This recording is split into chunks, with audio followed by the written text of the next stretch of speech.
ஒரு நாள் காலை நேரம் ஒரு குரு படுக்கையை விட்டு எழுந்திருக்கிறார். உடனே சீடர்களை பார்த்து எல்லாரும் இப்படி வாங்கங்கிறார்.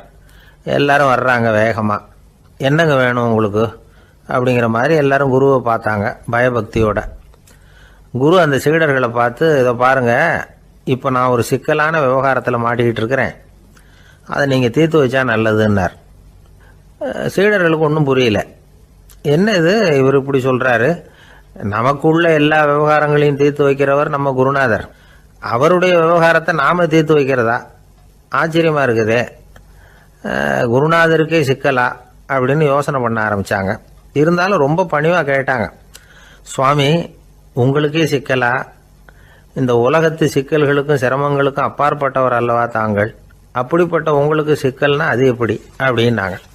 எனக்கு ஏற்பட்டிருக்கிற சிக்கல் அவ்வளவு பெருசு, ரொம்ப பெரிய விவகாரம் அது அப்படின்னார் குரு. கொஞ்சம் விவரமாக சொல்லுங்க அப்படின்னாங்க இவங்க. இப்போ அந்த குரு விவரத்தை சொன்னார். அதாவது நேற்று ராத்திரி நான் ஒரு கனவு கண்டேன். அந்த கனவில் நான் ஒரு பட்டாம்பூச்சியாக மாறிட்டேன். அப்படி மாறி ஒவ்வொரு மலராக பறந்து போய் உட்காந்து தேன் சாப்பிட்டேன் அப்படின்னார். சீடர்கள் இதை கேட்டதும் ரொம்ப திகைச்சு போயிட்டாங்க. என்ன இது, இது ஒரு பெரிய பிரச்சனையா? ஒரு சாதாரண கனவு கண்டதுக்காகவா இந்த காலை வேளையில் நம்மளையெல்லாம் குருநாதர் இவ்வளவு அவசரமாக கூப்பிட்டுருக்கார் அப்படின்னு நினச்சாங்க. இருந்தாலும் கேட்டாங்க, இதில் என்ன சிக்கல் சுவாமி? கனவுங்கிறது எல்லாருக்கும் வரத்தானே செய்யும் அப்படின்னார் ஒரு சீடர். சீடர்களே, பிரச்சனை அது இல்லை. நான் இன்னைக்கு காலையில் கண்ணு முழிச்சு பார்த்தப்போ நான் நானாக மறுபடியும் மாறிட்டேங்கிறத தெரிஞ்சுக்கிட்டேன். இதில் சிக்கல் என்னன்னா, இப்போ அந்த பட்டாம்பூச்சி தான் நானாக ஆயிட்டதாக கனவு கண்டுகிட்டு இருக்கா அப்படிங்கிறது தான். ஒரு மனுஷன் பட்டாம்பூச்சி ஆகிறதாக கனவு காண முடியுங்கிறப்போ அந்த பட்டாம்பூச்சியும் மனுஷனாக ஆகிறதாக கனவு காண முடியும் இல்லையா? இப்போ எனக்கு யதார்த்த நிலை தெரியணும், எது நிஜம்னு தெரியணும். நேற்று ராத்திரி நான் கண்டது கனவா, அல்லது இது பட்டாம்பூச்சி கண்டுகிட்டு இருக்கிற கனவா? இதுதான் குரு கேட்ட கேள்வி. இதை கேட்டதும் சீடர்கள் ரொம்ப குழம்பி போயிட்டாங்க. சுவாமி, இது வரைக்கும் நாங்கள் தூங்குறப்ப பார்க்கறது கனவுன்னும் மூழ்கிட்டு இருக்கிறப்ப பார்க்கறது நனவுன்னு நம்பிக்கிட்டு இருக்கிறோம். இப்போ எங்களை ரொம்ப குழப்பிட்டீங்க, இதுக்கு பதில் சொல்ல எங்களுக்கு சக்தி இல்லை அப்படின்னு சொல்லிவிட்டாங்களாம். அதுக்கப்புறம் அந்த குரு சொன்னாராம், நினைவு தான் முக்கியமான அம்சம். முடிவு கட்டம்னா பகலின் நினைவுகளை விட இரவின் கனவுகளே ரொம்ப உண்மை. ஒருத்தன் தூங்க போனால் தூங்கிக்கிட்டே இருந்தால் அவன் காணும் கனவு பொய்ங்கிறத அவன் உணர மாட்டான். ஒவ்வொரு கனவும் காணும் பொழுது அது ரொம்ப உண்மையாக தான் தெரியுது. ஒரு கனவு கூட உண்மை இல்லைன்னு கனவுல தோன்றுவதே இல்லை அப்படின்னார் குரு. அகில வாழ்வு அத்தனையும் சொற்பனம் கண்டாய் அப்படிங்கிறார் தாயுமானவர். ஆகையினால நம்ம கனவுலேருந்து நாம் என்னைக்கு முழிச்சிக்க போகிறோம் அப்படிங்கிறது தான் ஒரு முக்கியமான கேள்வி. ஒருத்தர் வந்தார், காலில் கட்டோடு வந்தார். என்னங்க காலில் கட்டுன்னு? சார், நேற்று ராத்திரி தூக்கத்தில் எங்கள் வீட்டு கூரையில் ஏணியை சாத்தி வச்சு இறங்கினப்போ வழுக்கி விழுந்து காலை உடச்சிக்கிட்டேன்னார். உங்கள் வீட்டில் தான் ஏணியே கிடையாது சார் அப்படின்னு. உண்மைதான் சார், நான் கீழே விழுந்து முழிச்சுக்கிட்டதுக்கு அப்புறம் தானே ஏணி இல்லைங்கிறது எனக்கு ஞாபகம் வந்தது அப்படின்னார். பொங்கல் திருநாள். பொங்கல் திருநாள்னா இது ஏதோ அறுவடை திருநாள் அப்படின்னு சொல்லுவோம். அதாவது வருஷம் பூரா நாம் பாடுபட்டு அதனுடைய பலனை அனுபவிக்கிற நாள் அப்படிங்கிறது நாம் சொல்லிகிட்டு இருக்கிறது. இது முக்கியமாக இது ஒரு நன்றி அறிவிப்பு நாள் அப்படின்னு சொல்லுவாங்க.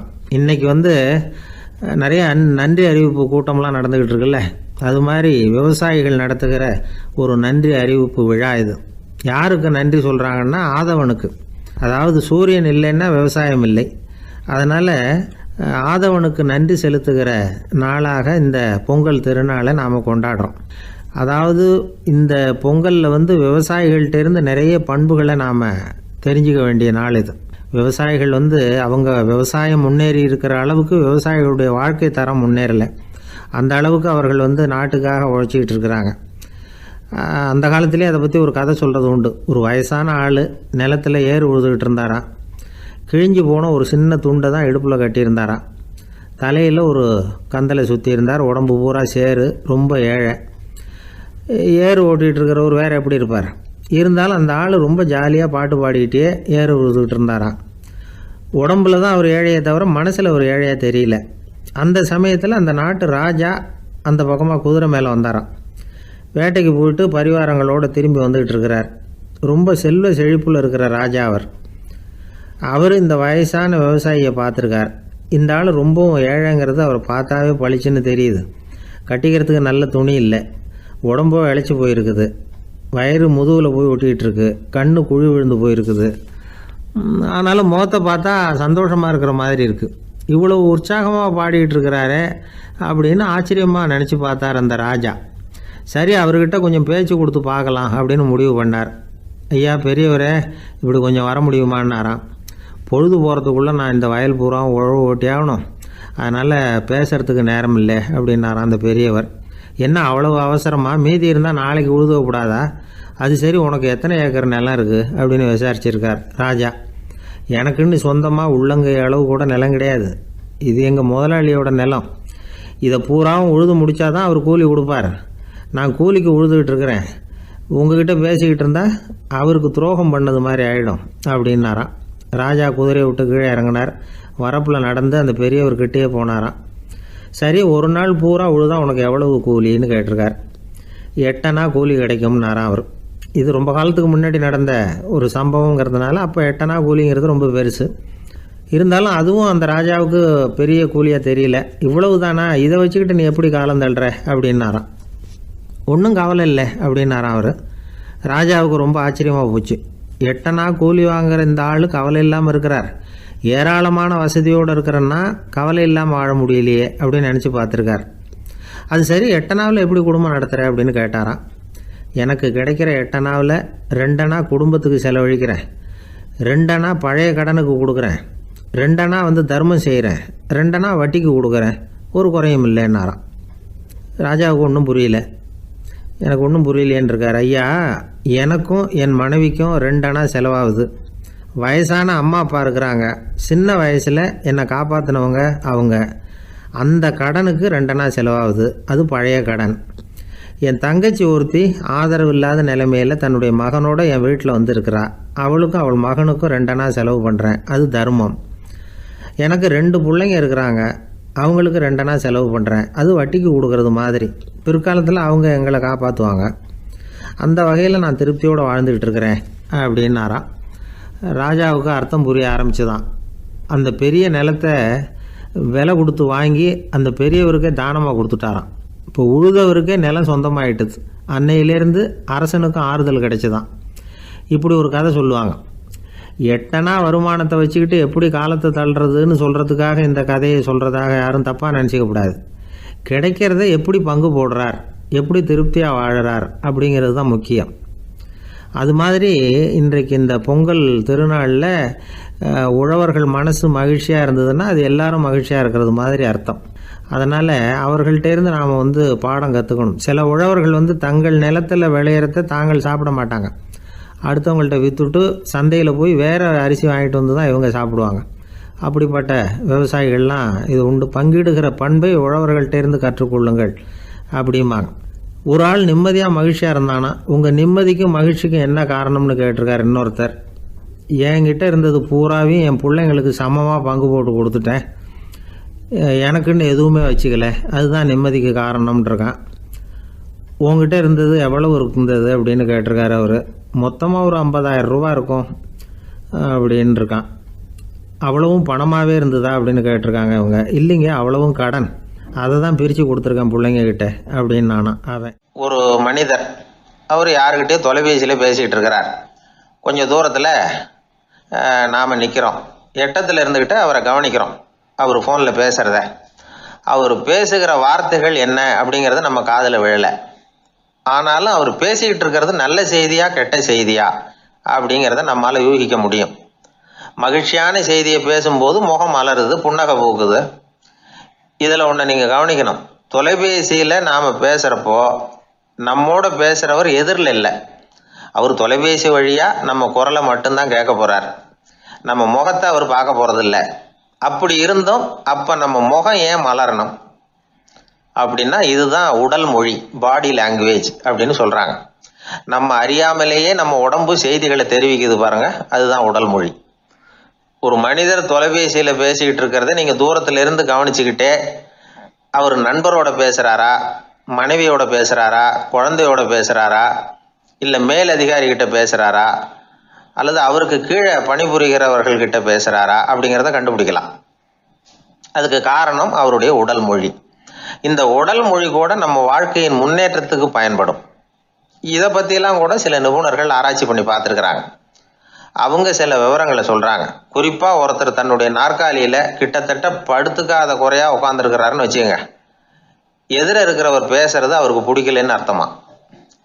தலையை சொரிஞ்சிக்கிறது, வேற வேற திசைகளில் பார்க்கறது, கொட்டாவி விடுறது, கால்களை மாற்றி போட்டு உட்கார்றது, களைப்பா கை விரல்களை அப்படியே பின்னிக்கிறது, அடிக்கடி கடிகாரத்தை பார்க்கறது, இப்படிலாம் ஒருத்தர் பண்ணிக்கிட்டு இருக்கிறாருன்னா நாம் கூடிய சீக்கிரம் அந்த இடத்த விட்டு எழுந்திரிச்சு வந்துடுறது நல்லது. ஏன்னா இதெல்லாம் அவருடைய சலிப்பு, சோர்வு, ஆர்வமின்மை இதுக்கு அடையாளங்கள். நம்முடைய பேச்சு அவரை சலிப்படைய வச்சுட்டுதுன்னு அர்த்தம். அவர் ரொம்பவும் சோர்ந்து போயிட்டாருன்னு பொருள். நம்முடைய பேச்சில் அவருக்கு ஆர்வம் இல்லைன்னு அர்த்தம்.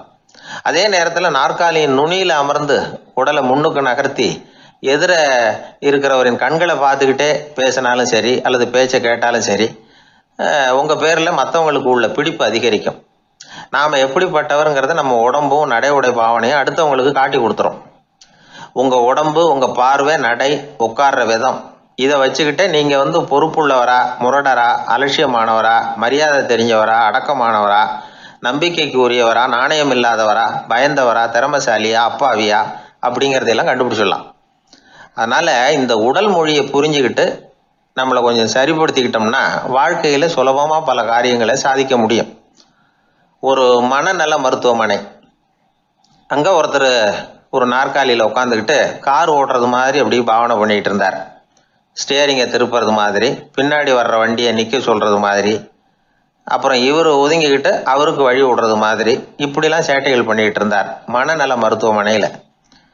இதை பார்த்துக்கிட்டு இருந்த ஒருத்தர் பக்கத்தில் இருந்த இன்னொருத்தர்கிட்ட கேட்டார், இவர் ஏன் இப்படி பண்ணுறாரு, இவருக்கு ஏன் அப்படி வந்தது நிலைமை அப்படின்னு சொல்லி அவர் விசாரித்தார். அப்போ அவர் விவரம் சொன்னார். வேற ஒன்றும் இல்லைங்க, இவருக்கு கார் ஓட்டணும்னு ஆசை ரொம்ப காலமாக, அது நிறைவேறாமல் போயிட்டுது. அதுக்கப்புறம் அவர் மனநோயாளியாக மாறிட்டார். இங்கே அழைச்சிட்டு வந்தாங்க. இங்கே அழைச்சிட்டு வந்ததுலேருந்து அப்படி தான் பண்ணிகிட்டு இருக்கிறார். அவர் கார் ஓட்டுறது மாதிரிலாம் பாவனை பண்ணிகிட்டு இருப்பார், திருப்புறது மாதிரி பண்ணுவார், பின்னாடி வர்றவங்களுக்கு இடம் விடுவார், இப்படிலாம் செய்கிறார் அப்படின்னு விவரம் சொன்னாங்க. நீங்கள் சொல்லப்படாதா, இப்போ நீங்கள் கார் ஓட்டல, வெறும் நாற்காலியில் தான் உட்காந்துருக்குறீங்க அப்படின்னு நீங்கள் சொல்லப்படாதா அவருக்கு அப்படின்னு கேட்டாங்க. அது முடியாதுங்க, ஏன்னா அந்த காரை கழுவுறதுக்காக அவர் தினமும் எனக்கு 10 ரூபா கொடுத்துக்கிட்டு இருக்கிறார் அப்படின்னாராம் அங்கே வேலை செஞ்சுக்கிட்டு இருந்த ஒருத்தர். அதனால் வாழ்க்கையில் நாம் இந்த உடல் மொழியை புரிஞ்சுக்கணும். உடல் மொழிங்கிறது இப்போ ஆரம்பத்தில் சொன்னது மாதிரி அந்த தொலைபேசியில் பேசுகிறவங்கள தூரத்திலிருந்து பார்த்தாவே அவர் யாருக்கிட்ட பேசுகிறார், என்ன பேசுகிறாருன்னு தெரியும். நம்ம முகத்தை நல்லா வச்சுக்கணும். உடல் மொழியை நம்ம புரிஞ்சுக்கிட்டு பயன்படுத்த ஆரம்பித்தோம்னா எந்த முயற்சி பண்ணினாலும் அதில் வெற்றி நிச்சயம். ஒரு குழந்தை அம்மா கிட்ட போச்சு, அம்மா என்னை தூக்கிக்க. உடனே அந்த அம்மா அந்த குழந்தைய தூக்கி இடுப்புல வச்சுக்கிறாங்க. எந்த பக்கம் வச்சுக்கிறாங்க? இடது பக்கம். பொதுவா குழந்தைய தூக்குறவங்க யாரும் வலது பக்கம் இடுப்புல வச்சுக்கிறது இல்ல. விவரம் தெரியாத சில ஆம்பளைகளை அப்படி தூக்கி வச்சுக்கிட்டு அலையிறது உண்டு. ரொம்ப காலமாவே குழந்தைகளை இடுப்புல இடது பக்கமா வச்சிருக்கிற பழக்கம் தான் இருந்து வந்திருக்குது. இதுக்கு ஆய்வாளர்கள் என்ன காரணம் சொல்றாங்க தெரியுமா? அப்படி இருந்தாதான் குழந்தை சொல்றத, குழந்தை நினைக்கிறத தாயினால நல்லா உணர முடியுதாம். இடது பகுதி ஆட்சி பண்றது, குறிப்பா காதின் தலைமையாக இருக்கிறது வலது பக்கம் தான். அதனால தாய் குழந்தைக்கு பதில் சொல்லவோ, அது என்ன கேக்குதுங்கிறத சீக்கிரமா புரிஞ்சுக்கிட்டு நடந்துக்கவோ அதுதான் சௌரியம் அப்படின்னு ஆய்வாளர்கள் இதுக்கு காரணம் சொல்றாங்க. இதனால என்ன ஆகுதான், தாய்க்கும் குழந்தைக்கும் நெருக்கம் அதிகமாகுதான், குழந்தைக்கும் பாதுகாப்பு அதிகமா. அது மட்டும் இல்ல, ஒரு தாய் தன்னுடைய குழந்தைய இடுப்புல சுமக்கிறதுனால அவள் நினைக்கிறத, அவளோட இதய துடிப்ப குழந்தை உணர்தான். 9 மாதத்துக்கு அதிகமா இருந்த இடம் இல்லையா, அதனால அவளை பத்தி நல்லா அறிந்து கொள்ளுகிற வாய்ப்பும் குழந்தைக்கு கிடைக்குது. நம்ம முன்னோர்கள் ரொம்ப காலத்துக்கு முன்னாடியே வலது கையை பார்க்க ஆரம்பிச்சிட்டாங்களாம். அவங்க பயன்படுத்திய கல் ஆயுதங்கள்லாம் வலது பக்கமா தான் தீட்டப்பட்டிருக்குது. அதுல இருந்து நமக்கு என்ன தெரியுதுன்னா வலது கையை தான் உபயோகப்படுத்தி இருக்கிறாங்கிறது தெரியுது. இப்படி எல்லாம் இருந்தா கூட இன்னைக்கு நம்மள 10ல் ஒருத்தருக்கு ஒரு பழக்கம் உண்டு, அது இடது கை பழக்கம். ஆனாலும் 2 கைகளும் ஒற்றுமையா இருக்கிறதுக்கு தான் ரொம்பவும் முயற்சி பண்ணுதான். இப்போ வலது கை பழக்கம் உள்ளவங்க பேசுறதுக்கு எழுதுறதுக்கு செயல்படுத்துற தலைமையகம் தலையின் பின்புறம் பிடரியில் இருக்குது. இடது கை பழக்கம் உள்ளவங்களுக்கு மூளையில 2 பக்கங்கள்லயும் தலைமையகம் இருக்குது. இது விஞ்ஞானிகள் சொல்றது. எத்தனையோ மேதைகள் இடது கை பழக்கம் உள்ளவங்களா இருந்திருக்கிறாங்க. அமெரிக்க மேதை பெஞ்சமின் பிராங்க்லின், இத்தாலிய ஓவியர் லியோனார்டோ டாவின்சி, இப்படி நிறைய பேர் இருந்திருக்கிறாங்க, இப்பவும் இருக்கிறாங்க. காலங்காலமா இயல்பாவே இடது கை பழக்கம் இருந்து வந்திருக்குது. அப்படி இருக்கிறப்போ வலது கை எப்போ இடது கைய வென்றது, ஜெயிச்சது அப்படிங்கிற விவரம் இன்னமும் யாருக்குமே புரியல. ஆய்வாளர்களுக்கும் புரியல. அவங்களும் யோசிச்சுக்கிட்டு இருக்கிறாங்க. உலகம் இடது பக்கமா தான் சுத்துது.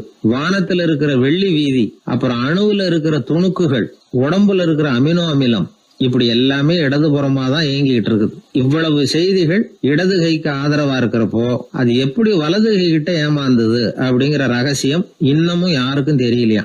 இது சம்பந்தமா ஆராய்ச்சி பண்றவங்களுக்கு இது இன்னமும் ஒரு பிரச்சனையா தான் இருக்குதான். இப்படி இடது கை ஒதுங்கிட்டதுனால இப்பெல்லாம் வலது கைக்கு தான் மரியாதை அதிகமா போச்சு. ஒரு ஆசாமி இடது கையில கட்டு போட்டுட்டு வந்தானா, கையில என்னப்பா கட்டுன்னு விசாரிச்சிருக்கிறார் ஒருத்தர். ஒரு இயந்திரத்தை பிரிச்சு ரிப்பேர் பார்த்துக்கிட்டு இருந்தேன், மறுபடியும் அதை ஓட விட்டு பாக்குறப்போ இடது கை விரல் மாட்டிக்கிட்டது, அதுதான் கட்டு அப்படின்னு இருக்கான். நல்ல வேளை வலது கை மாட்டியிருந்தா உன்னால சாப்பிட கூட கஷ்டமா போயிருக்குமே என்னார் அவர். இதுக்கு அவன் சொன்னானா, முதல்ல வலது கை தாங்க மாட்டிக்க இருந்தது, நான் தான் உடனே புத்திசாலித்தனமா அதை இழுத்துக்கிட்டு இடது கையை கொடுத்தேன் அப்படின்னு இருக்கான். இவன் எப்பேற்பட்ட புத்திசாலி பாருங்க.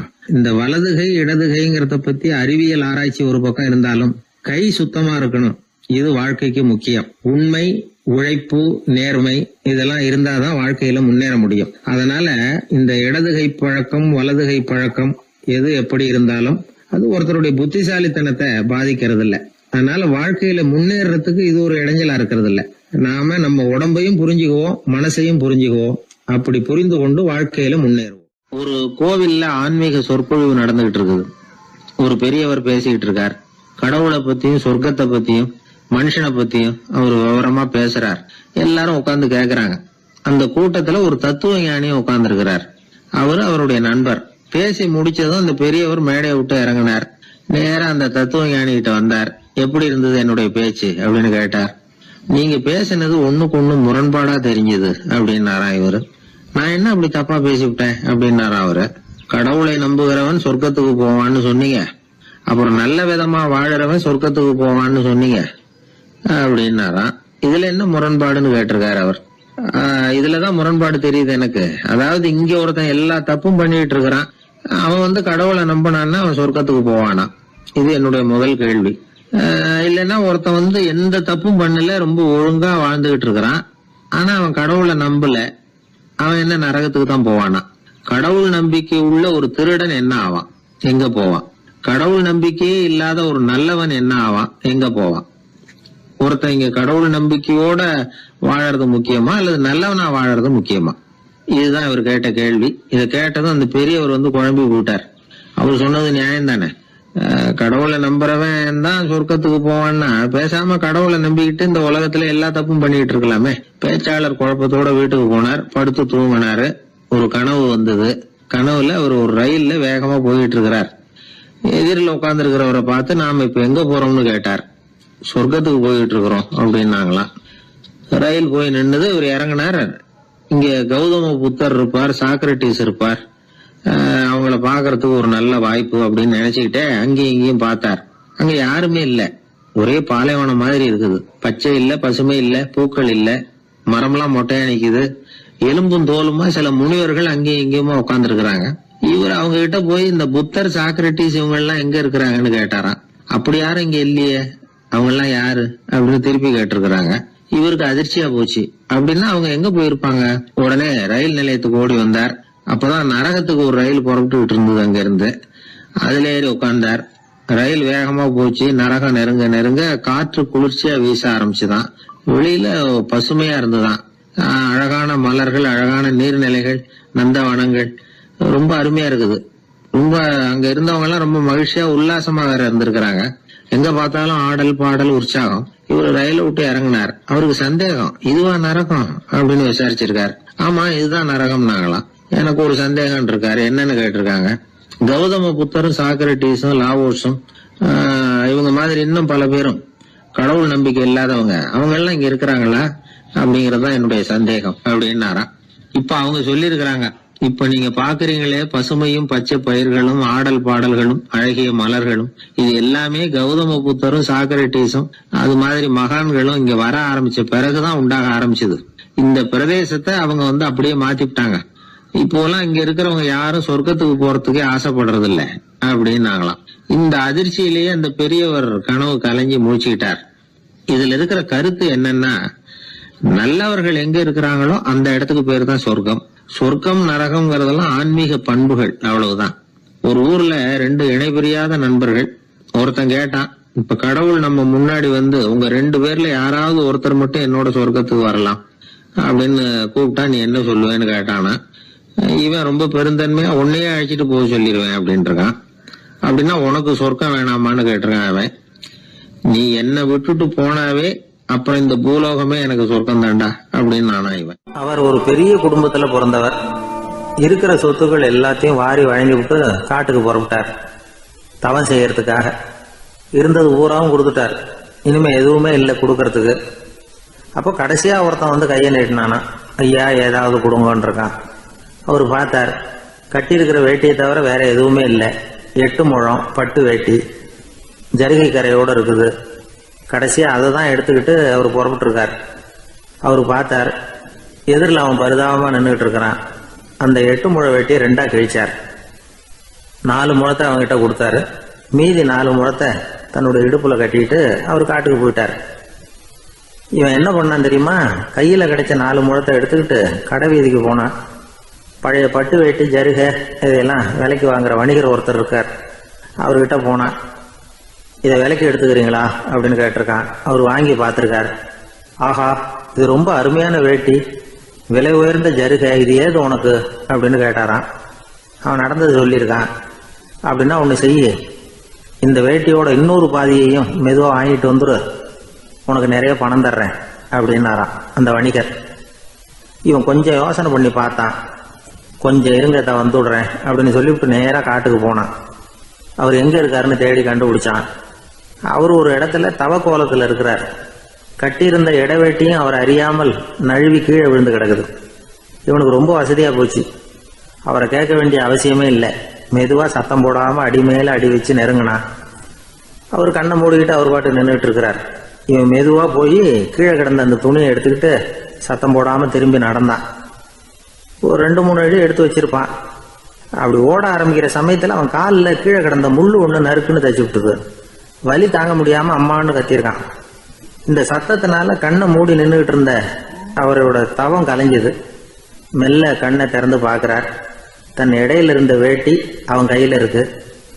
இப்போ அவர் நினைக்கிறார், என்ன நினைக்கிறாருன்னா, இந்த வேட்டி மீது நான் வைத்த ஆசை அல்லவா அவனை திருடனாக ஆக்கி விட்டது அப்படின்னு நினைச்சாரான். இந்த வேட்டி மேல நாம வச்ச ஆசை அவனை திருடும்படி ஆக்கி விட்டதே அப்படின்னு நினைச்சாரான். இது எப்பேற்பட்ட மனநிலை அப்படிங்கிறத கொஞ்சம் யோசனை பண்ணி பாருங்க.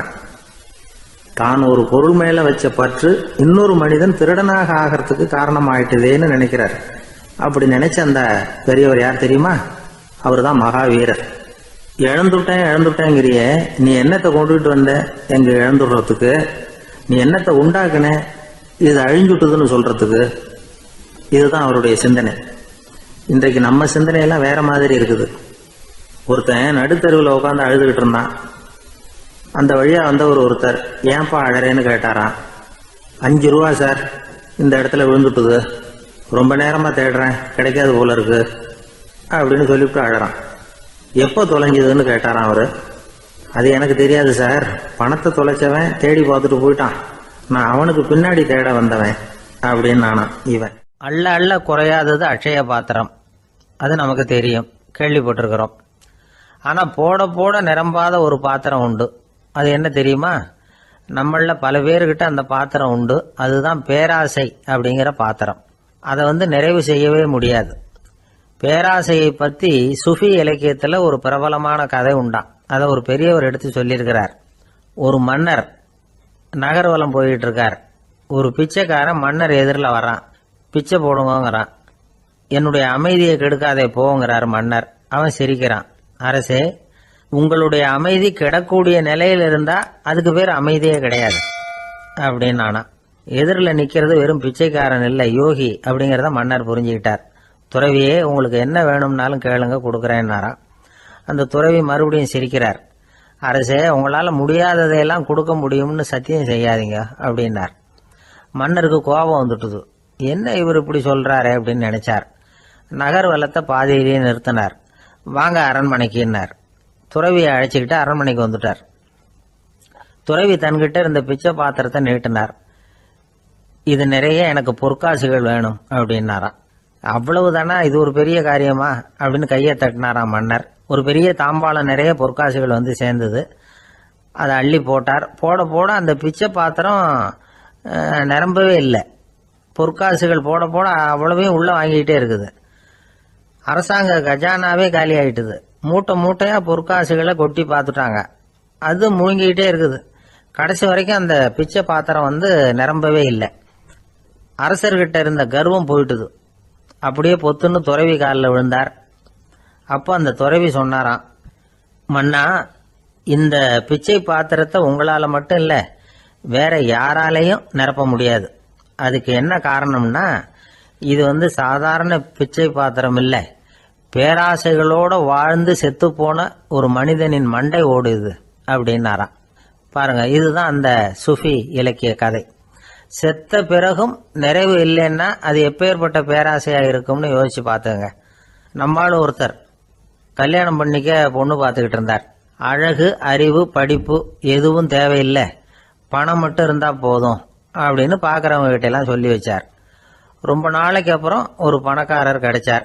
அவர் சொன்னார், இதை பாருங்க, எனக்கு 20 வயசுல ஒரு மகள், அவளை நீங்க கல்யாணம் பண்ணிக்கிட்டா 2 லட்சம் பணம் கொடுப்பேன். 25 வயசுல ஒரு பொண்ணு, அவளை கல்யாணம் பண்ணிக்கிட்டா 2.5 லட்சம் தருவேன்.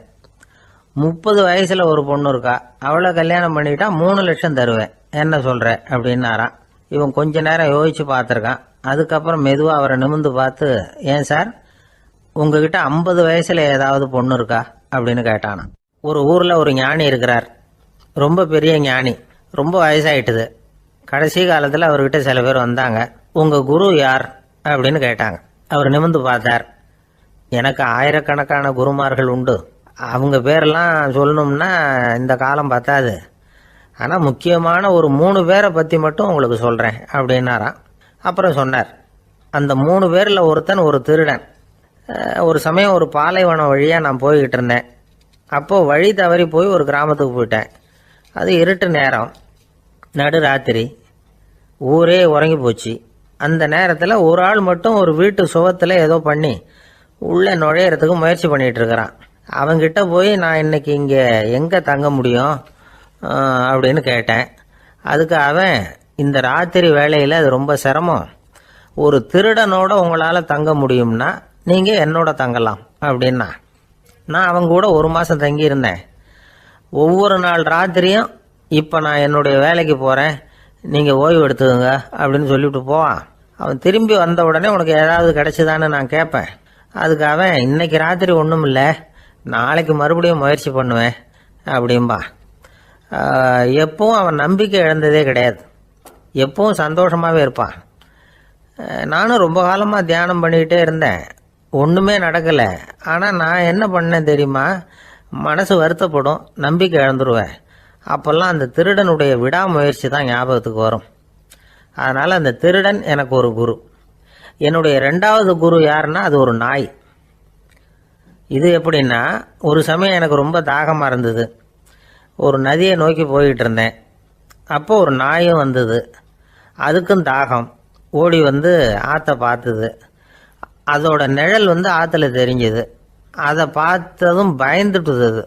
அதாவது அது தன்னுடைய சொந்த உருவத்தையே கண்டு பயந்தது. அதை பார்த்து குறைக்குது, திரும்பி ஓடிச்சு. ஆனால் அதுக்கு தாகம் அதிகமாக இருந்ததுனால அது மறுபடியும் திரும்பி வந்தது. பார்த்தா மறுபடியும் தண்ணியில் நாயோட உருவம் தெரியுது.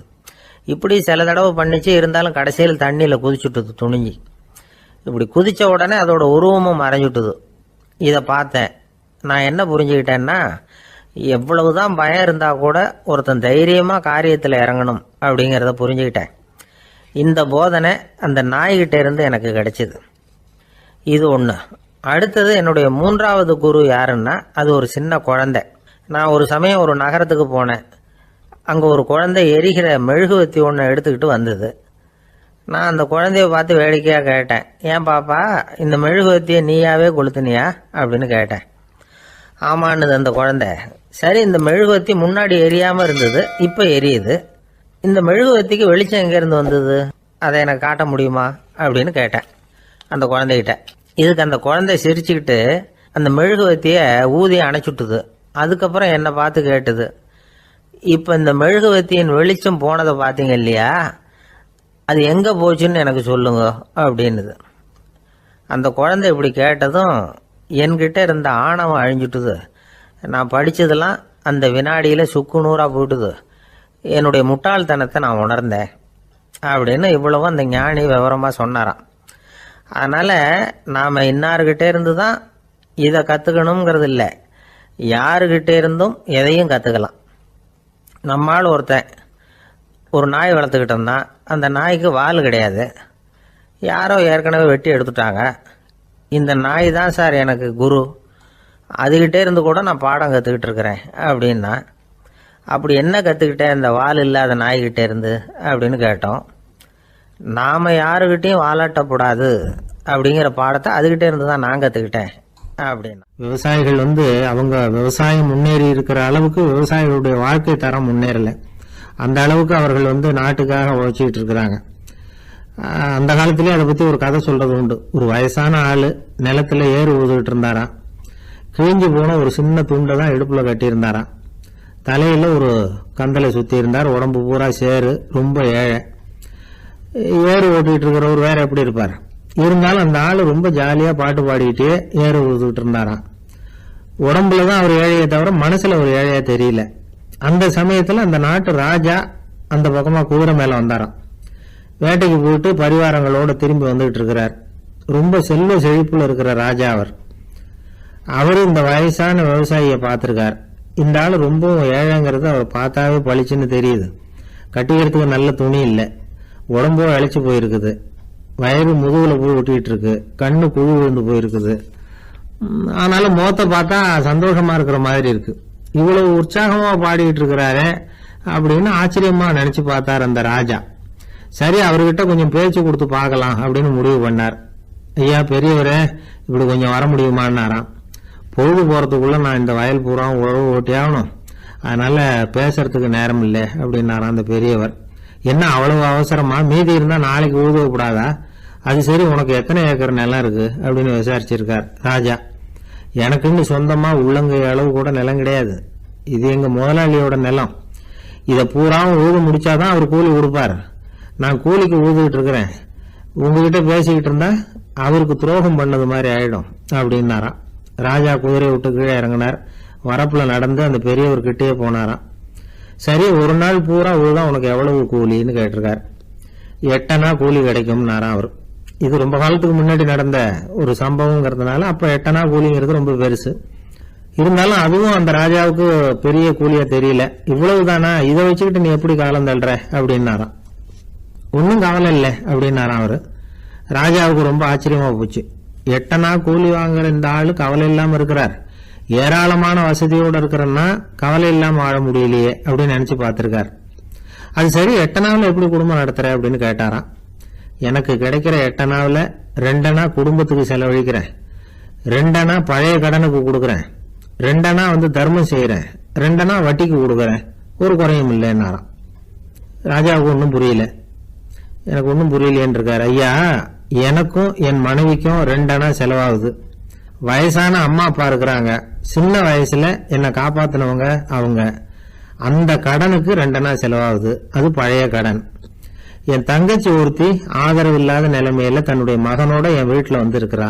அவளுக்கும் அவள் மகனுக்கும் 2 அணா செலவு பண்றேன், அது தர்மம். எனக்கு 2 பிள்ளைங்க இருக்கிறாங்க, அவங்களுக்கு 2 அணா செலவு பண்றேன், அது வட்டிக்கு கொடுக்கறது மாதிரி. பிற்காலத்துல அவங்க எங்களை காப்பாத்துவாங்க. அந்த வகையில நான் திருப்தியோட வாழ்ந்துகிட்டு இருக்கிறேன் அப்படின்னாராம். ராஜாவுக்கு அர்த்தம் புரிய ஆரம்பிச்சுதான். அந்த பெரிய நிலத்தை விலை கொடுத்து வாங்கி அந்த பெரியவருக்கே தானமா கொடுத்துட்டாராம்.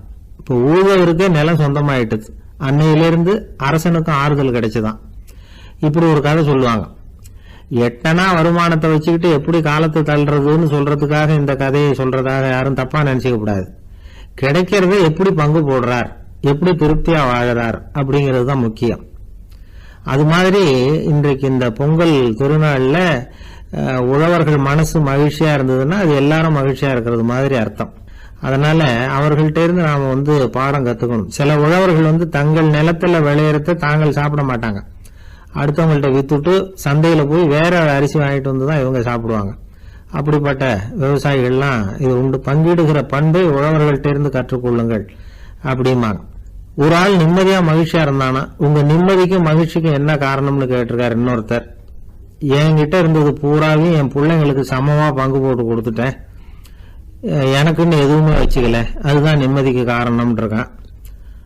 உங்ககிட்ட இருந்தது எவ்வளவு இருந்தது அப்படின்னு கேட்டிருக்காரு அவரு. மொத்தமா ஒரு 50,000 ரூபாய் இருக்கும் அப்படின்னு இருக்கான். அவ்வளவும் பணமாவே இருந்ததா அப்படின்னு கேட்டிருக்காங்க அவங்க. இல்லைங்க, அவ்வளவும் கடன், அதுதான் பிரிச்சு கொடுத்துருக்கேன் பிள்ளைங்க கிட்ட அப்படின்னு நானும். அவன் மனித நேயம்ங்கிறத பற்றி சொல்லுவாங்க. மனித நேயம் ஏன்னா ஒரு கணவனாக இருக்கணும், மனைவியாக இருக்கணும். ஒரு மனுஷன் இன்னைக்கு மனிதன் மனிதனாக இல்லை, மனித நேயம் குறைஞ்சி போச்சு. இது குடும்ப உறவுகள்லாம் ரொம்ப மாறி போச்சுன்னு சொல்ல. இப்போ நாகரிகத்தில் அப்படி தான் இருக்குது. ஒரு இதில் ஒருத்தன் என்ன பண்ணியிருக்கிறான், ஒரு சின்ன பையனை கொண்டு வந்தானா. ஒரு சின்ன பையன் பக்கத்தில் இருக்கான். ஒரு பெரியவர் கேட்டிருக்காரு, யாருப்பா அந்த பையன் அப்படின்னு கேட்டிருக்காரு. இவன் சொன்னான்னா, இந்த பையன் எனக்கு தூரத்து உறவுன்னு இருக்கான். சரி, தூரத்து உறவுன்னா எப்படி அப்படின்னு கேட்டிருக்கான். இந்த பையன் எங்கள் அப்பாவுக்கு 8வது பிள்ளை அப்படின்னானா. கூட பிறந்தவனே அவ்வளோ தூரமாக போயிட்டான், 8வதாக பிறந்தான். அப்படி இருக்கு குடும்ப உறவுகள்ங்கிறது. மனுஷனுக்கு வேல்யூ விஞ்ஞானம் எப்படி போட்டிருக்குன்னா, ஒரு மனித உடம்பில் இருக்கிற கால்சியத்தை மட்டும் தனியாக எடுத்தால் ஒரு சின்ன ரூமுக்கு வெள்ளை அடிக்கலாமா. ஒரு மனுஷ உடம்புல இருக்கிற பாஸ்பரஸை மட்டும் தனியாக எடுத்தால் ஒரு 40 நெருப்பு குச்சி தயார் பண்ணலாம். ஒரு மனுஷ உடம்புல இருக்கிற இந்த கொழுப்பு சத்தை மட்டும் தனியாக எடுத்தால் ஒரு 7 சோப்பு கட்டி தயார் பண்ணலாம். அது மாதிரி ஒரு மனுஷ உடம்புல இருக்கிற இரும்பு சத்தை மட்டும் தனியாக எடுத்தால் ஒரு 2 அங்குல அணி 2 செய்யலாம். இவ்வளவுக்கும் விலை போட்டால் 42 ரூபா 50 காசு. இதுதான் மனுஷனுக்கு விஞ்ஞானம் போட்டிருக்கிற விலை. அது எப்போ அது ஒசரும்னா, அவன் மனுஷனாக இருக்கிற வரைக்கும் இருக்கிறப்ப. அதுவும் செத்து போனால் அதுவும் கிடையாது, செத்து போனால் அதுவும் குறைஞ்சிரும். மிருகங்களுக்கெல்லாம் அப்படி இல்லை, செத்ததுக்கு அப்புறம் விலை கூடும். அங்கெல்லாம் எல்லா ஊர்லேயும் பார்த்திங்கன்னா உயிர் கோழி 50 ரூபா, உரிச்ச கோழி 60 ரூபான்னு போட்டிருக்கோம். செத்ததுக்கு அப்புறம் 10 ரூபா அதிகம். மனுஷனை நீ உயிர் மனுஷன் 42 ரூபா 50 காசு, செத்ததுக்கு அப்புறம் 52 ரூபான்னா நீயே வச்சுக்கிடாது, எனக்கு இது கண்டு போடும். அவன் எப்போ அவனுக்கு வேல்யூ கூடும்னா, மனிதனாக வாழும்பொழுது தான் வேல்யூ கூடும். குடும்பத்தில் அந்த அந்த பாசத்தோடு வாழணும்னு கடவுள்கிட்ட கேட்டு சொன்னாங்களே, அதுதான். இந்த சமூகங்கிறதும் ஒரு பெரிய குடும்பம்தான். அதனால தான் இந்த நாட்டுக்குள்ள பெருமையை எல்லாரும் ஒற்றுமையாக இருந்தால் எதையும் சாதிக்கலாம்ங்கிறது தான் இந்த நாட்டுக்குள்ள பெருமை. அப்படி நிரூபித்தோம். அதனால் சமூகங்கிறதும் ஒரு குடும்பம் மாதிரி இருக்கிறது தான் பெருசு. இப்போ சில இதெல்லாம் இப்போ ஜாதி மத வேறுபாடெல்லாம் நம்முடைய முன்னேற்றத்தை தடுக்கும். விலங்குகள் நம்மளை விட மேலானது. அதான் ஒரு ஊரில் ஒரு சிவன் கோயில் இருந்து தான். சிவன் கோயிலில் அந்த புறாவெல்லாம் வளர்ந்துக்கிட்டு இருந்திருக்கு. அந்த மாடத்தில், சிவன் கோயில் மாடத்தில் புறாவெல்லாம் குடியிருந்திருக்கு. உடனே அதுக்கு கும்பாபிஷேகம் பண்ணுறதுக்காக ஊரில் திட்டம் போட்டாங்க. சிவன் கோயிலுக்கு வெள்ளடிக்க ஆரம்பித்தாங்க. வர்ணம் பூச ஆரம்பித்ததும் அதுக்கு சாரம் கட்டுவாங்கல்ல, அந்த குச்சியெல்லாம் வச்சு சாரம் கட்டுவாங்க. உடனே இந்த புறாவெல்லாம் என்ன பண்ணிச்சான், இனிமேல் நம்ம இங்கே வெள்ளை அடிக்கிறாங்க, கும்பாபிஷேகம் வருது, நம்ம இங்கே குடியிருக்க முடியாது, எதிர்த்தாப்புல எங்கே போகலான்னு பார்த்துருக்கு. இந்த உயரம் கோபுரத்தில் இருந்த புறாவெல்லாம் எதிர்த்தாப்புல ஒரு மாதா கோயில் இருந்திருக்கு, சர்ச்சு. அங்கே சில மாடங்களில் புறாவெல்லாம் இருக்குது, சில மாடம் இருக்குது. உடனே நம்மளாம் அங்கே போடும் கொஞ்சம் காலத்துக்குன்னு எல்லாம் புறப்பட்டு இந்த மாதா கோயிலுக்கு போயிடுது. அங்கே போனால் அங்கே இருக்கிற புறாவோடு சேர்ந்து இதுவும் குடியிருந்துட்டுருக்கு. கொஞ்ச நாள் என்னாச்சு, அங்கே கிறிஸ்மஸ் வந்துட்டுது. கிறிஸ்மஸ் வந்ததும் சரி இங்கேயும் வெள்ளடிக்க ஆரம்பிக்கிறாங்க. நம்ம மறுபடியும் எங்கடா போகிறதுன்னு பார்த்தா அங்கே இருக்கிற புறாவோட சேர்ந்து இதுவும் சேர்ந்து நேராக ஒரு பள்ளிவாசல் இருந்தது. எதுக்கு அங்கே இருக்கிற மாடத்தில் போய் அங்கே குடியேறிட்டுது எல்லாம். அங்கே போனால் அங்கே ரமலான் மாதம் ரம்ஜானுக்காக அதையும் புதுப்பிக்க ஆரம்பித்தாங்க. இது என்ன பண்ணுறதுன்னு சொல்லி இந்த 3 செட்டு புறாவும் சேர்ந்து என்ன பண்ணிச்சு, எங்கே போகலான்னு பார்த்தா மறுபடியும் அதுக்குள்ளே இந்த சிவன் கோயிலில் கும்பாபிஷேகம் முடிஞ்சு போச்சான். முடிஞ்சிருக்கு, அங்கே போடுவோம் எல்லாருன்னு சொல்லி எல்லா புறாவும் அந்த சிவன் கோயிலுக்கு வந்துட்டுது. அங்கே போய் மாடத்தில் அதை குடியிருந்துட்டுது. அப்போ திடீர்னு ஒரு நாள் பார்த்தா ஒரே கலவரம் பூமியில். பூமியில் எல்லாம் ஒருத்தன் அருவாளை தூக்கிட்டு நிற்கிறான், குச்சி எடுத்து ஒருத்தனை சுட்டுக்கிறான். ஒரே கலவரம், சத்தம், ஒரே மத கலவரம் வந்துட்டுது ஊரில். அப்போது புறாவெல்லாம் மாடத்தில் இருந்துக்கிட்டு ஒரு குஞ்சு புறா அவங்க அம்மாட்ட கேட்டு தான், இது என்ன, இந்த மனுஷனுக்கு என்னாச்சு, இந்த மனுஷனுக்கு என்னாச்சு, அவன் கத்தியை தூக்கிட்டு நிற்கிறானே அப்படின்னு கேட்டு தான். ஒரு குஞ்சு புறா அவங்க அம்மாட்ட கேட்டு தான், அம்மா புறா. இப்போ அம்மா அந்த புறா சொல்லித்தான், மனுஷனுக்கு இப்போ மதம் பிடிச்சிருக்கு, அதான் கத்தியை தூக்கிட்டு நிற்கிறான் அப்படின்ருக்கு. இப்போ நமக்கெல்லாம் பிடிக்கலையே அப்படின்னு தான். அப்போ அந்த புறா சொல்லித்தான், அந்த பாருமா, நாம் இந்த சிவன் கோயிலில் இருந்தாலும் நமக்கு புறான்னு தான் பேர், இந்த மாதா கோயிலுக்கு போனாலும் நமக்கு புறான்னு தான் பேர், பள்ளிவாசலுக்கு போனாலும் நமக்கு புறான்னு தான் பேர். அந்த மனுஷன் அப்படி இல்லை. அவன் இங்கே இருக்கிற வரைக்கும் இந்துன்னு சொல்லுவான், அங்கே மாதா கோயில் இருந்தான்னா கிறிஸ்தவன்னு சொல்லுவான், பள்ளிவாசலில் இருந்தான்னா முஸ்லீம்னு சொல்லுவான். அப்போ இப்போ குஞ்சு புறா அது என்ன இப்படி பண்ணுறாங்க மனுஷங்க, இப்போ அவங்கள விட நம்ம வசதி போல் இருக்க, நம்ம தேவலாம் போல் இருக்க அப்படின்னு தான் அந்த குஞ்சு புறா. அப்போ அந்த தாய் புறா சொல்லித்தான், உண்மை தான், அதனால தான் நம்ம மேலான இடத்துல இருக்கிறோம், அவன் கீழே நிற்கிறான் என்னமோ அப்படின்னு சொல்லித்தான். இதுதான் அந்த குடும்பம்ங்கிறது, சமுதாயம்ங்கிறது ஒரு பெரிய குடும்பம். அது இந்த புறாக்கிட்டேருந்து மனுஷன் கற்றுக்க வேண்டியிருக்கு. அப்படி இருக்குது இன்றைக்கி மனுஷனுடைய நிலைமை. அதை புரிஞ்சுக்கணும். அப்படி தான் ஒவ்வொரு இதுலேயும் நாம் நடந்து கொள்ள வேண்டியிருக்குது. மிருகங்கள்கிட்டேருந்து கற்றுக்கிற வாய்ப்பெல்லாம் இருக்குது. அப்படி சொல்லுவாங்க. ஒருத்தர் வேகமாக வந்தார், அவசரமாக ஒரு செய்தித்தாள் வாங்கினார், அதை விட வேகமாக அங்கேயே நின்றுக்கிட்டு அதை புரட்டினார். ஒரு நிமிஷம் என்னத்தையும் ஆர்வமாக பார்த்தார், அதுக்கப்புறம் நிதானமா பேப்பரை மடிச்சு வச்சுக்கிட்டு அவசரம் இல்லாம நடந்து போனார். அவர்கிட்ட மெதுவா போய், அப்படி என்னத்த சார் அவ்வளவு ஆர்வமா பாத்தீங்க அப்படின்னு கேட்டோம். கடையில பேப்பர் வாங்கின உடனே முதல் காரியமா அதை பாத்துருவேன் சார் அப்படின்னார். ஏதேன்னு கேட்டோம். அதுதான் சார் ராசி பலன், அதை பார்த்தாதான் எனக்கு எல்லாமே சரியா ஓடும் அப்படின்னார். அது சரி சார், ராசி பலன்ல என்ன போட்டிருக்கு அப்படிங்கறத பாக்குறீங்க, சரி அதுல போட்டிருக்கிறது பிரகாரம் அன்னைக்கு சரியா நடக்குதா அப்படின்னு கேட்டோம். நடக்குதா இல்லையான்னு எல்லாம் சரி பார்த்துட்டு இருக்க மாட்டேன் சார், காலையில அதை பார்க்கணும், அதுல ஒரு ஆவல், அவ்வளவுதான். கிட்டத்தட்ட எல்லாருமே இதே மாதிரி ஒரு ஆர்வத்துலதான் அதை பார்த்துட்டு இருக்கிறாங்க. ராசி பலன் பாக்குற பழக்கம் தமிழர்கள் கிட்ட ரொம்ப அதிகமா இருக்குதுங்கிறார் ஒரு பேராசிரியர். அவர் எழுதியிருந்த ஒரு ஆய்வு கட்டுரை ஒண்ணு சமீபத்துல படிச்சோம்.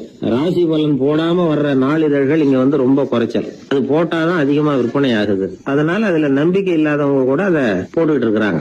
ரொம்ப வேடிக்கை சார், மெட்ராஸ்ல பேப்பர் வாங்கி தன்னோட ராசி பலன் பார்த்துட்டு பெங்களூர்ல ஓடுற குதிரை மேல பணம் கட்டுறவங்களும் உண்டு.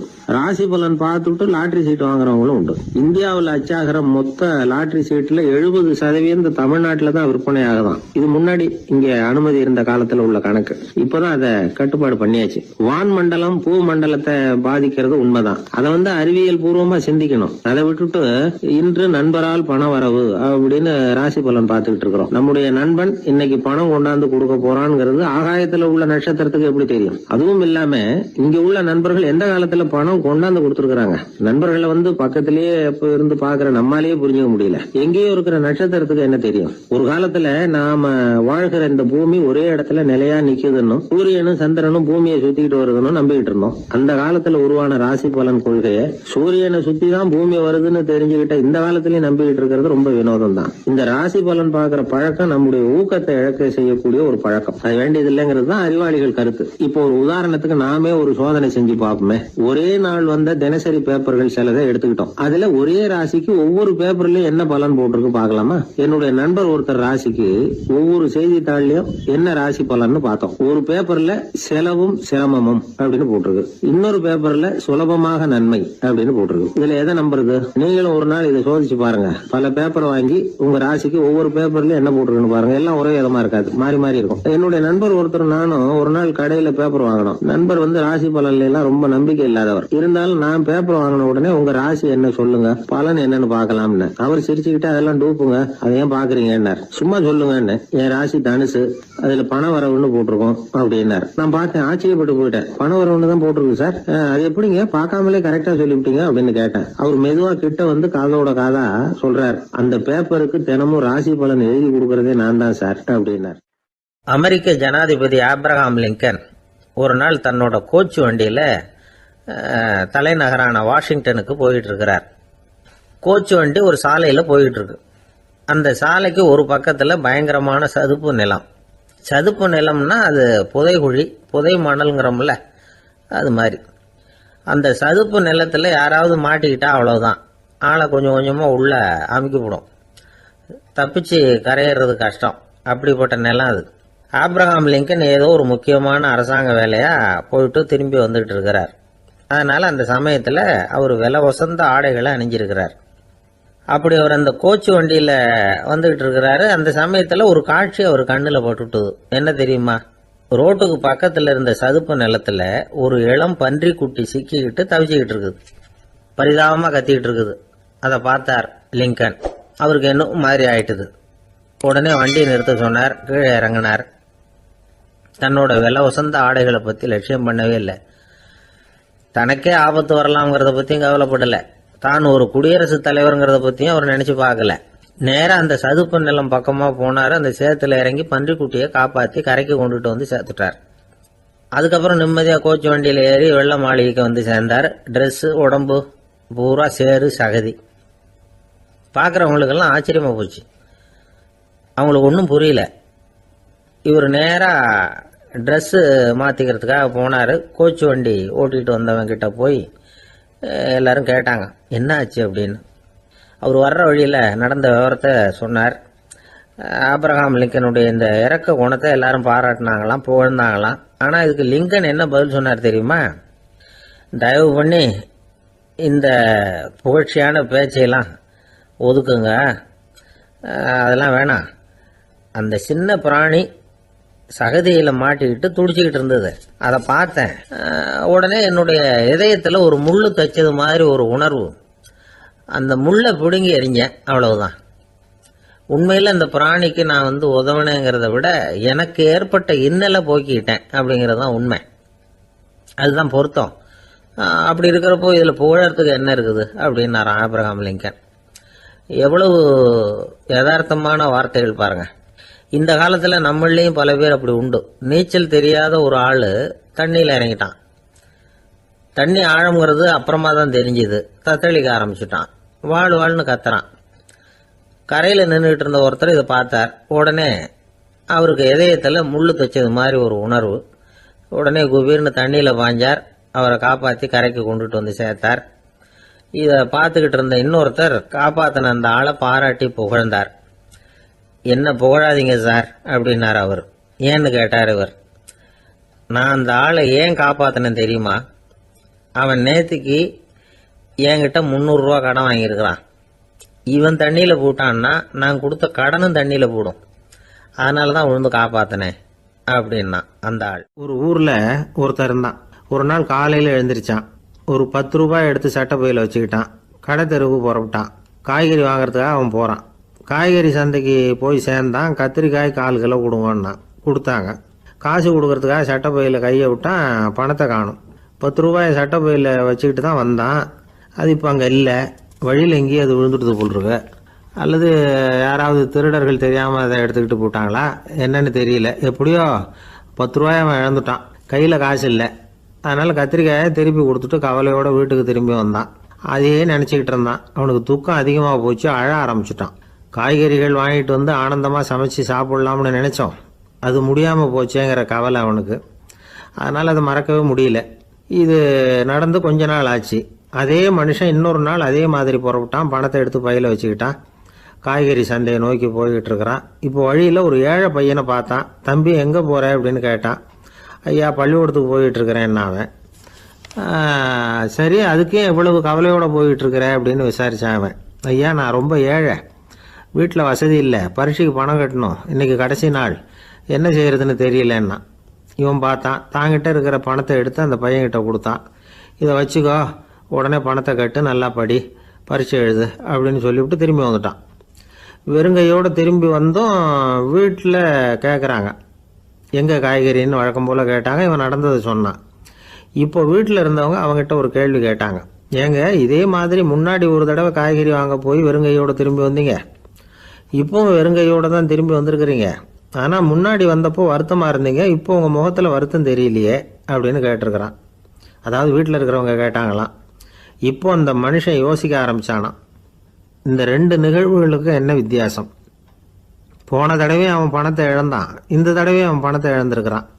போன தடவை யாரோ திருடிட்டு போயிட்டாங்க, இந்த தடவை அவனாவே ஒரு பையன் பேரில் இறக்கப்பட்டு எடுத்து கொடுத்துருக்குறான். அன்னைக்கு பணம் போயிட்டுதேன்னு வருத்தமாக இருந்தது, இன்றைக்கி பணம் போனாலும் மனசுக்கு மகிழ்ச்சியாக இருக்குது, நிறைவாக இருக்குது. கொஞ்சம் யோசிச்சு பாருங்கள். பணத்தை இழந்தது மகிழ்ச்சிக்கோ வருத்தத்துக்கோ காரணமாக இருக்க முடியாது. அப்படின்னா வேற எது காரணம்? அன்றைக்கு பணத்தை இழந்துட்டேன்னு அழுதான், இன்றைக்கு பணத்தை இழந்தாலும் மகிழ்ச்சியாக இருக்கிறான். ஆகவே மகிழ்ச்சிக்கும் துக்கத்துக்கும் இழப்பு காரணம் அல்ல, இழப்பு பற்றிய நம்முடைய அறிவு தான் காரணம் அப்படிங்கிறது பெரியவர்களுடைய கருத்து. எந்த பொருளும் நமக்கு கவலையை உண்டு பண்ணுறதில்ல, அந்த பொருள் பேரில் நாம் வைக்கிற பற்று தான் கவலையை உண்டு பண்ணுது. பொருள்கள் நம்ம விட்டுட்டு போயிட்டா நாம் அழுதுகிட்டு இருக்கிறோம், நாமே அதுகளை விட்டுட்டு வந்துட்டா மகிழ்ச்சியாக இருக்கிறோம். இந்த உண்மையை புரிஞ்சுக்கிட்டு நம்முடைய வாழ்க்கையை நல்ல விதமாக அமைச்சிக்கணும். ஒரு ஆள் அழுதுகிட்டு இருந்தான், ஏன்டா அழுகுறேன்னு கேட்குறார் ஒருத்தர். இழக்கிறதுக்கு எதுவும் இல்லை அதனால் அழறேன்னா. என்னடா சொல்கிறேன்னார். கிட்ட வாங்க சொல்கிறேன்னா. இந்த மணி பர்ஸை வேற ஒருத்தன் பாக்கெட்லேருந்து திருடினேன், அப்புறம் தான் புரிஞ்சுது அவங்ககிட்ட இழக்கிறதுக்கு எதுவும் இல்லைங்கிறது. ஆமாங்க, இது காலி பர்ஸு, அதனால் இப்போ அழுதுகிட்டு இருக்கிறேன், திருடியும் பிரயோஜனம் இல்லை அப்படின்னு சொல்லிவிட்டு அழுதானா. கப்பல் கடலில் போய்கிட்டு இருக்கு, புயல் சூறாவளி அலையெல்லாம் பெருசு பெருசாக ரொம்ப உயரமாக உண்டாகுது. கடுமையான காற்றிலேயும் வேகமான அலைகள்லேயும் சிக்கி அந்த கப்பல் தடுமாறுது. திசை மாறி போச்சு, எந்த பக்கம் போயிட்டு இருக்கிறோம்னே தெரியல. அந்த கப்பலை செலுத்திக்கிட்டு இருந்த மாலுமி ரொம்ப சாமர்த்தியமாக செயல்பட்டார்.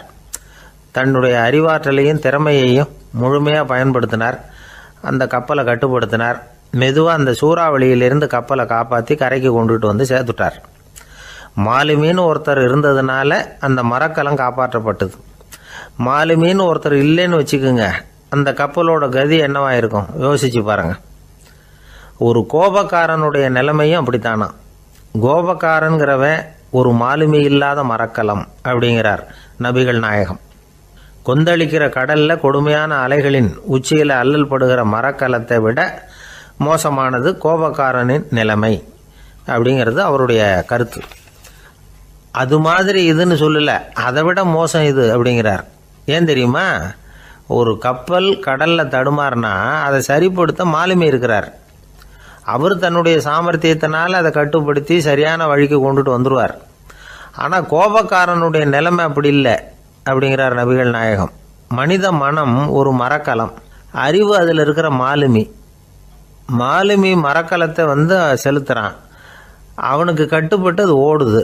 ஆனால் கோபக்காரனுங்கிற மனுஷங்கிட்ட அறிவுங்கிற மாலுமி சரியாக வேலை செய்ய மாட்டான். ஏன்னா கோபம் அந்த மாலுமியின் கண்களை அவிச்சிரும், காதுகளை கேட்காம பண்ணிவிடும். கண்ணையும் காதையும் மூடிவிட்டு கப்பலை ஓட்டுனா எப்படி ஓட்டுறது? அதனால் கோபக்காரன் மாலுமி இல்லாத மரக்கலம். இடி மின்னலில் மாட்டிக்கிட்டு கஷ்டப்படுற கப்பல் மாதிரி கஷ்டப்படுறான். பெரியவங்கள்லாம் என்ன சொல்கிறாங்க? உனக்கு கெடுதல் பண்ணவனுக்கும் நீ நன்மையே செய், எவருடைய விருப்பு வெறுப்பையும் பொருட்படுத்தாதே. பரம எதிரிக்கும் நீ நன்மை செய்ய ஆரம்பித்தா உன்னுடைய தூய நிலையை பார்த்துட்டு அவனும் உனக்கு நெருக்கமான நண்பனாக ஆயிடுவான். இதுதான் பெரியவங்க நமக்கு சொல்லியிருக்கிறது. புனித குரான் சொல்கிறது என்ன? தீமையை நன்மையை கொண்டே நீர் தடுத்து கொள்ளும் அப்படின்னு சொல்லப்பட்டிருக்கிறதுல. இன்னா செய்தாரை ஒருத்தல் அவர் நாண நன்னயம் செய்து விடல் அப்படிங்கிறார் திருவள்ளுவர். செல்வந்தர் ஒருத்தர்கிட்ட ஒரு சிறுவன் ஆடு மேய்ச்சிக்கிட்டு இருந்தானா.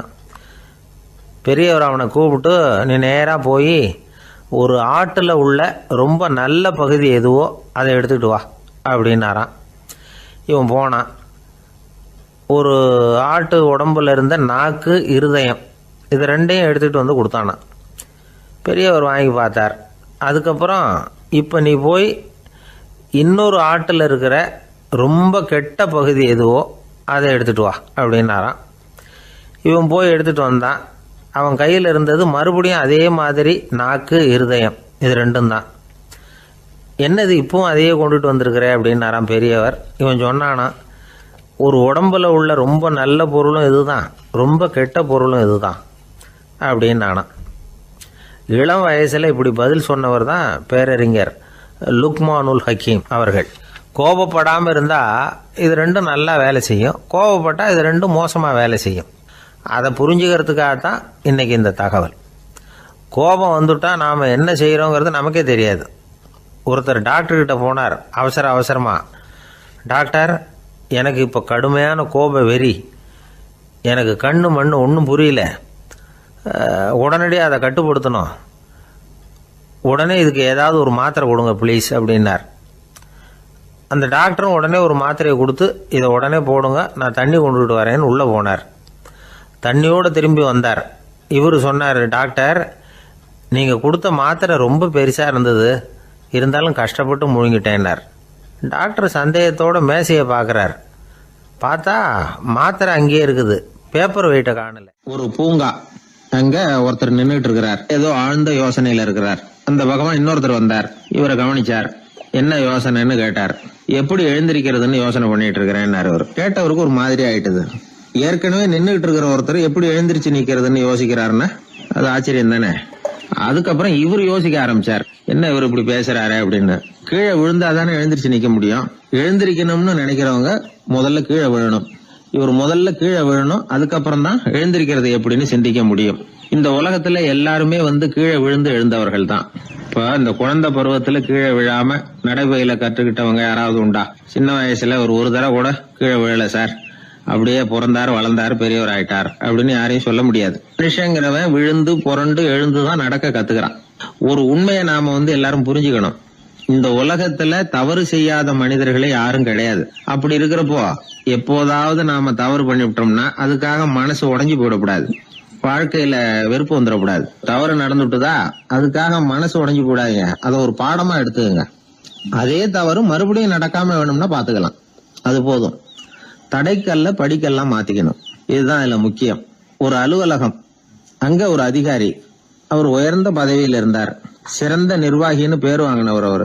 அவர் தனக்கு கீழே வேலை செய்யறவங்க கிட்ட எல்லாம் சொல்லுவாராம், இந்த நிறுவனத்துல நீங்க எத்தனை தடவை வேணும்னாலும் தவறுகள் செய்யலாம், ஒரே விஷயம் என்னன்னா ஒரே தவறை மறுபடியும் செய்யக்கூடாது, அது முக்கியம் அப்படின்பாராம். இத மேம்போக்கா பார்த்தா அவர் ஏதோ தன்னுடைய ஊழியர்களை தவறு செய்ய தூண்டுறது மாதிரி தெரியும். ஆனா உண்மை அப்படி இல்ல. இன்னைக்கு என்ன நடக்குது தெரியுமா? அநேகமா எல்லா மனிதர்களுமே ஒரே தவறை தான் மறுபடியும் செய்யறாங்க. விளையாட்டு வீரர்கள் ஒரே மாதிரியான தவறுகளை திரும்ப திரும்ப செய்யறது உண்டு. கணக்கு எழுதுறவங்கள பாருங்க, ஒரே தப்ப மறுபடியும் செய்வாங்க. அலுவலகம் வருகிறவர்களை கவனிங்க, ஒரு நாள் தாமதமா வந்தா பரவாயில்ல, தினமும் தாமதமா வருவாங்க. இது மாதிரி செய்த தவறையே திரும்ப செய்யறதுக்கு என்ன காரணம்? ஞாபக மறதி, கவனக்குறைவு, தன்னுடைய திறமை பேர்ல அளவுக்கு மீறிய நம்பிக்கை, இப்படி இதுல ஏதாவது ஒரு காரணமா இருக்கலாம் அப்படிங்கிறாங்க இது பற்றி ஆய்வு செய்கிற வல்லுநர்கள். ஒரு தடவை செஞ்ச தவிர மறுபடியும் செய்யறது இல்லைன்னு முடிவு செஞ்சுக்கிட்டு அதை செயல்படுத்த கத்துக்கணும், அது போதும், வாழ்க்கை வெற்றிகரமா அமையும் அப்படிங்கிறாங்க அந்த அனுபவசாலிகள். அதனால வெற்றிகரமா வாழ்க்கையில நடைபோட விரும்பும் இளைஞர்கள் தவிர்க்க வேண்டியது என்னன்னா, முதல்ல சோம்பலை தவிருங்கள், சுறுசுறுப்பாக இயங்குங்கள் அப்படிங்கறது அவங்க அறிவுரை. 2வது ஞாபக மறதி, எந்த செயல்லையும் ஈடுபாடு வேணும், அக்கறை வேணும். 3வது கவனக்குறைவு, எதையும் அலட்சியப்படுத்தக்கூடாது. 4வது என்னால முடியாதது எதுவுமே கிடையாது அப்படிங்கிற அளவுக்கு மீறிய நம்பிக்கை, அது ஆபத்துல கொண்டு போய் விட்டுரும். முதல் தவறு உங்களுக்கு ஒரு பாடமா அமையணும். ஒரு மனிதர் அவர் தன்னுடைய 2 காதுலயும் கட்டு போட்டுக்கிட்டு வந்தார். அவருடைய நண்பர் அதை கவனிச்சுட்டாரு. என்ன சார் ஆச்சு, 2 காதுலயும் கட்டு போட்டுருக்கீங்களே அப்படின்னு விசாரிச்சார். ஒண்ணுமில்ல சார், வீட்டுல ரொம்ப ஆர்வமா டிவியில கிரிக்கெட் மேட்ச் பாத்துக்கிட்டு இருந்தேன். இப்போ என்னுடைய மனைவி துணிகளுக்கு அயன் பண்ணிட்டு இருந்தாங்க. அயன் பாக்ஸ் அப்படியே வச்சுட்டு அடுப்பங்கரைக்கு போயிட்டாங்க. அந்த சமயம் பார்த்து டெலிபோன் பண்ணி அடிச்சது. அவசரமா ஓடி போய் அதை எடுத்து காதுல வச்சேன். அப்பதான் தெரியும் அது அயன் பாக்ஸ்ங்கிற விஷயம். சூடா இருந்ததா, சுட்டு விட்டுது அப்படின்னாரு. ஒரு காது சரி சார், 2 காது ஏன் அப்படி ஆச்சு அப்படின்னு கேட்டார். அதே ஆளு மறுபடியும் போன் பண்ணா சார் அப்படின்னாரு. இவர் எவ்வளவு தூரம் யோசிச்சிருப்பாரு பாருங்க. தவறு மறுபடியும் நடக்கக்கூடாது, முதல் தவறு உங்களுக்கு ஒரு பாடமாக அமையட்டும் அப்படிங்கறது தான் இதுல இருந்து நாம தெரிந்து கொள்ள வேண்டிய கருத்து. அதனால தவறுகள் அதெல்லாம் தடைக்கெல்லாம் நினைக்க வேண்டாம், படிக்கெல்லாம் நினைப்போம். அப்படி நினைச்சோம்னா வாழ்க்கையில வெற்றி நிச்சயம். ஒரு ஊர்ல ஒரு கோயில் இருந்தது, ரொம்ப பழைய கோயில். உள்ளே போகிறதுக்கே பயமாக இருக்கும், எந்த நேரத்தில் இடிஞ்சு விழுந்துருமோ அப்படிங்கிற பயம். அப்படி இருந்ததுனால யாரும் துணிஞ்சு சாமி கும்பிடுறதுக்கு அங்கே போகிறதில்ல. கோயிலுக்கு வர்ற கூட்டம் கொஞ்சம் கொஞ்சமாக குறைய ஆரம்பிச்சுட்டுது. கோயில் நிர்வாகிகள் எல்லாரும் கூடி உட்காந்து பேசினாங்க. என்ன பண்ணலாம்னு யோசனை பண்ணாங்க. எந்த இடம் மோசமாக இருக்கோ அந்த இடத்த பழுது பார்த்தாங்க. அங்கே எங்கே வர்ணத்தை பூசி கொஞ்சம் அழகுபடுத்தி பார்த்தாங்க. ஏதோ இந்த ஊரில் கோயில்னு ஒன்று இருக்குது, அது மக்களுக்கு தெரியணும் அப்படிங்கிறதுக்காகத்தான் இப்படிலாம் பண்ணாங்க. இருந்தாலும் கோவில் இருக்கிற நிலைமை மக்களுக்கு தெரியும், அதனால் அங்கே வர்றது குறைச்சிக்கிட்டாங்க அவங்க. ஒரு கட்டத்தில் யாருமே வர்றதில்லை, நிலைமை அந்த அளவுக்கு ஆயிட்டுது. மறுபடியும் கோவில் நிர்வாகிகள் கூட்டம் நடந்தது. இந்த கூட்டம் கூட கோயிலுக்கு உள்ளே நடக்கலை, இடிஞ்சு விழுந்துருமோங்கிற பயம். அதனால் வெளியில தான் உட்காந்து கூட்டத்தை நடத்தினாங்க. ஏன்னா உள்ளே போகிறதுக்கு அவங்களுக்கும் துணிச்சல் கிடையாது, எந்த நேரமும் விழுந்துரும் போல இருந்தது. அது வழியாக போகிறவங்க கூட வேகமாக அந்த இடத்த கடந்து போக ஆரம்பிச்சிட்டாங்க. கோவில் நிர்வாகிகள் வெளியில் உட்காந்து கூட்டம் போட்டாங்க இல்லையா, அந்த கூட்டத்தில் 4 தீர்மானங்களை நிறைவேற்றினாங்க. அது என்ன 4 தீர்மானம்னா, முதல் தீர்மானம், இந்த கோவிலை இடிப்பது அப்படிங்கிற முடிவை இந்த கமிட்டி மிகவும் வருத்தத்துடன் ஏற்றுக்கொள்ளுகிறது அப்படின்னு நிறைவேற்றினாங்க. இதுக்கு பதிலாக இன்னொரு கோவிலை உடனடியாக கட்டி முடிச்சுடணுங்கிறது 2வது தீர்மானம். 3வது தீர்மானம் என்ன தெரியுமா? பழைய கோவிலின் கதவுகள், அதிலிருந்து பிரித்து எடுக்கிற செங்கல், இதையே புது கோவில் கட்டுவதற்கு பயன்படுத்தி கொள்ள வேண்டியது.